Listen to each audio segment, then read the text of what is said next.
रोहित शर्मा के लिए New Zealand series बिल्कुल खामोश रही। रोहित ने सीरीज के 3 मैचों में सिर्फ 61 रन बनाए, वो भी मात्र 76 की स्ट्राइक रेट से। रोहित शर्मा इस फॉर्म में चल तो नहीं रहे थे, लेकिन ये अचानक से जो उन्होंने अपनी बल्लेबाजी का टेम्पलेट बदला है, जब से ओडीआई क्रिकेट खेलना शुरू किया कप्तानी जाने के बाद, क्या ये रोहित शर्मा जैसे दिग्गज पर भारी पड़ रहा है। अब रोहित टीम का कप्तान नहीं है और जगह पर, फिटनेस पर, फॉर्म पर बड़े सारे लोग नजर गड़ाए बैठे हैं। एक बार फॉर्म गई, बल्ले से रन आना बंद हुए तो फिर से चर्चा शुरू कर देंगे कि 2027 वर्ल्ड कप के लिए रोहित फिट हैं या नहीं। लेकिन रोहित शर्मा के 2027 वर्ल्ड कप में जगह को लेकर चर्चा करना क्रिकेटिंग अंडरस्टैंडिंग के खिलाफ है, ऐसा हम बोल सकते हैं।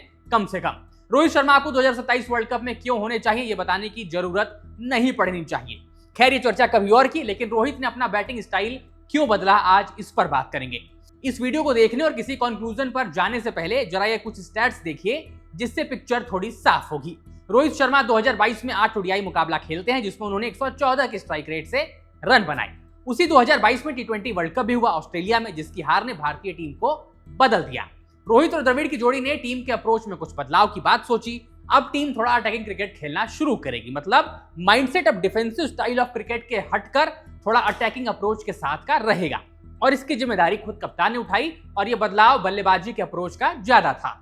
अब रोहित जब ओपन करने आते थे तो पावर प्ले को कैपिटलाइज करने की सोच के साथ आते थे। तेज गति से रन बनाना, शुरू के ओवरों का पूरा फायदा उठाना और थोड़ा रिस्क टेकिंग क्रिकेट खेलना, ताकि नीचे फिर जब विराट आए एक तेज स्टार्ट के बाद तो टीम को वो आगे ले जा सके और बाकी बल्लेबाज उनके इर्द गिर्द खेल सके, यानी विराट फ्लोटर बन जाएंगे टीम के।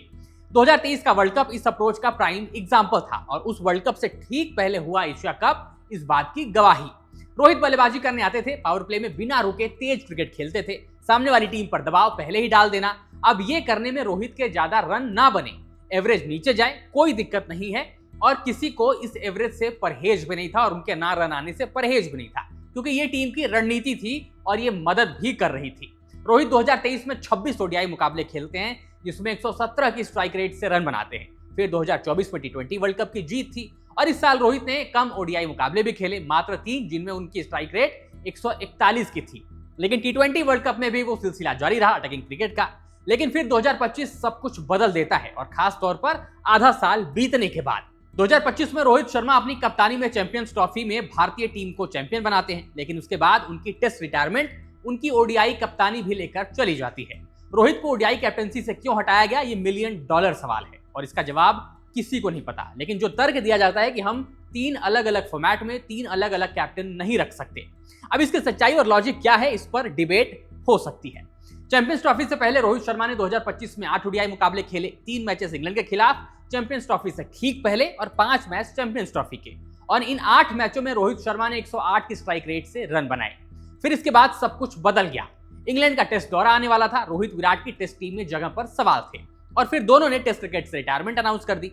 इसके बाद रोहित शर्मा की कप्तानी भी चली गई। टेस्ट क्रिकेट के बाद एक और झटका रोहित फैंस के लिए, अब ये कप्तानी वाला था। रोहित ओडीआई टीम के कप्तान नहीं होंगे, मतलब जिस कप्तान ने 4-5 महीने पहले ही आपको आईसीसी ट्रॉफी जिताई हो, उसके ठीक 7-8 महीने पहले टी20 वर्ल्ड कप का चैंपियन बनाया हो, उसको आपने रिप्लेस कर दिया। रोहित आते हैं ऑस्ट्रेलिया दौरे पर, जहां टीम को 3 ओडीआई मुकाबले खेलने थे। इस सीरीज में रोहित का बल्ला बोलता है, लेकिन रोहित शर्मा की बल्लेबाजी बदल गई। दूसरे मैच में 97 गेंदों में 73 रन, तीसरे मैच में 125 गेंदों में 121 रन। ये रोहित शर्मा का पुराना अंदाज तो था नहीं, जो रन और बॉल पर सेंचुरी लगाए। अगर रोहित शर्मा अमूमन अपने फॉर्म में 125 गेंदें खेलते हैं तो 150 रन तो कहीं नहीं गए। इसके बाद साउथ अफ्रीका सीरीज में भी वही टेम्पलेट देखने को मिला। रोहित की बल्लेबाजी में थोड़ा संभल कर, वक्त लेकर शुरुआत करना और फिर अपनी पारी को धीरे धीरे बुनना। जो अप्रोच रोहित टीम में लेकर आए थे, उसको उन्होंने जाने दिया अटैकिंग क्रिकेट का। अब रिस्क कम और संभल कर खेलने वाली बल्लेबाजी ज्यादा।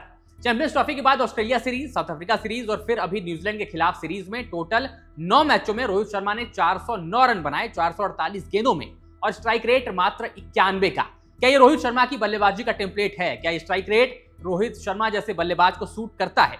मतलब वो बल्लेबाज जिसने 3 दोहरे शतक मारे हों, अपनी ओपनिंग बल्लेबाजी से तेज तर्रार शुरुआत दिलवाता हो, और वो बल्लेबाज आज संभल कर विदाउट रिस्क वाली शुरुआत पर यकीन रखने लगा है। लेकिन बड़ा सवाल कि आखिर ऐसा हुआ क्यों? सवाल है तो शक भी है, और सबके अपने ओपिनियन भी हैं कि रोहित की बल्लेबाजी में ये बदलाव उनकी खुद की सोच है कि मैं रिस्क नहीं लूंगा। जब आप कप्तान होते हैं, फैसले आपके होते हैं, लेकिन अब रोहित शर्मा कप्तान नहीं है, और जैसा हमने ऊपर बोला कि उनकी जगह पर सवाल उठाने के लिए लोग तैयार बैठे हैं। एक गलती और रोहित की बल्लेबाजी और उनकी जगह पर तुरंत सवाल दागे जाएंगे।